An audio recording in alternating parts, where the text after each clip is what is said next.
1 week దాకా ఉన్నాడు అక్కడ. అక్కడ అన్నకి మంచి వైద్యం అందించారు అక్కడ ఉన్నటువంటి డాక్టర్లు. అన్న కూడా అక్కడ మంచిగా మన యూట్యూబ్ ఛానల్లో దగ్గర కూడా అన్న మాట్లాడడం జరిగింది. ఇంకా మంచి ట్రీట్మెంట్ గురించి కుటుంబ సభ్యులు చందనగిరి హాస్పిటల్కి తీసుకెళ్ళడం జరిగింది. అక్కడికి వెళ్ళాక అన్న కొంచెం డల్ అయ్యిండు, బాడీ అంతా ఇన్ఫెక్షన్ అయ్యి అన్నకి కిడ్నీ ప్రాబ్లం అయ్యి లివర్ కూడా కొంచెం పాడైపోయి అన్న చావుతో పోరాడిండు. చాలా బాధాకరం. ఎందుకంటే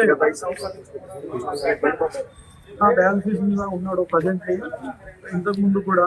కానీ అన్న బాడీ ఏదైతే ఉందో అన్న బాడీ సహకరించలేదు. కానీ కుటుంబ సభ్యులు కూడా అన్నని బ్రతికించాలని చెప్పి కూడా చాలా పోరాటం చేసిర్రు, చాలా ఇబ్బందులు పడ్డారు. పెద్ద పెద్ద వాళ్ళు దగ్గరికి కూడా ఈ సమాచారం ఇవ్వడం జరిగింది. కానీ సరైన వాళ్ళకి సాయం దొరకలేదని నేను అనుకున్నాను. సరైన టైంలో రెస్పాండ్ కాలేదు. మళ్ళా కొన్ని న్యూస్లు కూడా మధ్యలో ఫేక్ న్యూస్ వచ్చి అది కూడా కొంచెం డిస్టర్బెన్స్ అయింది వాళ్ళ కుటుంబ సభ్యులకి. నేను కూడా అక్కడ లోకల్ నుండి నాకు తోచిన సాయం నేను 30,000 రూపాయలు, 10,000, 5,000 అట్లా కొంతమందితోని కూడా నేను అక్కడ ఉండి హెల్ప్ చేయించడం జరిగింది. కానీ ఎంత హెల్ప్ చేసినా కానీ అన్న లాస్ట్కి అన్న మన మధ్యలో లేకపోవడం చాలా బాధాకరం విషయం. ఎందుకంటే అన్న ఎక్కడ కనిపించినా ఎక్కడ మాట్లాడినా కానీ అన్నతో నేను భోజనం చేసుకునేవాడిని. అప్పుడప్పుడు మంచిగా మాట్లాడేవాడు అన్న. కానీ ఎక్కడ కలిసిన అన్న తెలంగాణ మొన్న ఒక 4 days కింద నేను అన్నని కలవడం జరిగింది. అప్పుడు అన్న మాట్లాడలేడు. కానీ జస్ట్ అన్న వెంకటన్న నమస్తే అన్న అంటే ఇటు కళ్ళు తెరిచి ఇట్లా చేయలేపడం జరిగింది అంతే. ఇక అదే లాస్ట్ చివరి చూపు అన్నని చూడడం కూడా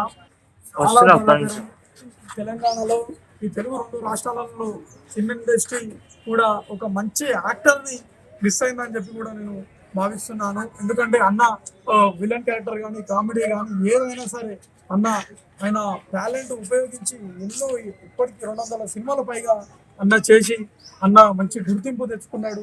కానీ అలాంటి పెద్ద వ్యక్తికే ఈరోజు ఈ పరిస్థితి వచ్చిందంటే ఇది చాలా బాధాకరమైనది.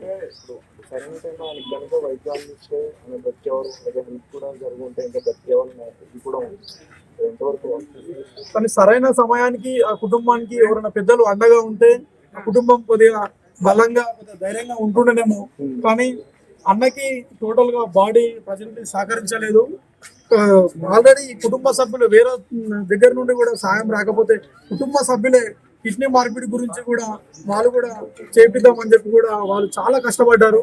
కానీ విశ్వవెంకటన్న బాడీ సహకరించడం వల్ల ఈరోజు మనకు ఇలా ఈ పరిస్థితి వచ్చింది.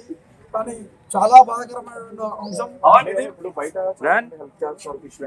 గురించి ఫ్యామిలీ మెంబర్స్ హెల్ప్ అవుతున్న టైంలోనే ఒక ఫేక్ న్యూస్ రావడం, ప్రభాస్ లాంటి పెద్ద మనిషి దగ్గర నుంచి ఒక ఫోన్ వచ్చింది. అంటే వస్తున్న హెల్ప్ అంతా కూడా ఒక్కసారిగా ఆగిపోయిందని తర్వాత మెడికల్ సంబంధించి చాలా ఇబ్బందులు కూడా. అంటే వాస్తవానికి ఏంటంటే డిస్టర్బెన్స్ అయితే జరిగింది ఇక్కడ. ప్రభాస్ గారి దగ్గరికి న్యూస్ వెళ్ళిందో లేదో అనేది నాకు తెలియదు ఇప్పటి వరకు. కానీ ప్రభాస్ గారి దగ్గరికి న్యూస్ వెళ్తే ఆయన సాయం చేసే ఆయన మంచి మనిషి. కానీ అన్న దగ్గరికి ఈ వార్త వెళ్ళలేదేమో అని నేను అనుకుంటున్నాను.